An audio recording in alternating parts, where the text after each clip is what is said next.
হাবিবের বিচারের দাবিতে ইনকিলাব মঞ্চের ভাই বোনেরা তখন যমুনার সামনে বসেছিল, তখন ইন্টারিম সেই দাবি তো পূরণ করেই নাই, উল্টো পুলিশ লীগের গুন্ডাদেরকে লেলিয়ে দিয়ে হামলা করেছে। আমাদের গ্রামের বাইক সহ সুমার সহ অনেক ভাই বোন আহত।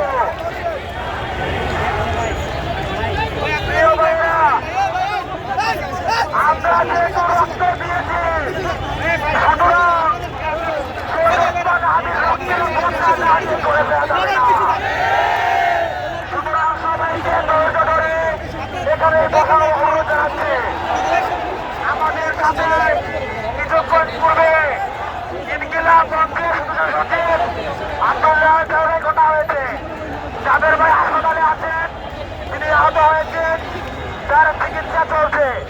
তাদেরকে আজকে সালাউদ্দিন আব্বার, ফাতেমা তাসলিম শোভা, ভাইয়াদের শোভা, শান্তা সহ আমাদের প্রায় অর্ধ শতাধিক ভাই বোন হাসপাতালে ভর্তি। তাদের সবার সাথে আমাদের কথা হয়েছে। তাদের সকলের ম্যান্ডেট নিয়ে আপনাদেরকে বলছি, আমরা যে দাবি নিয়ে রাস্তায় বসে মার খেয়েছি, সেই দাবি পূরণ না করা পর্যন্ত শাহবাগ ছাড়বেন না কেউ। আপনারা কি পারবেন? আপনারা ক্লান্ত হয়ে যাবেন? আমরা কি পারবো?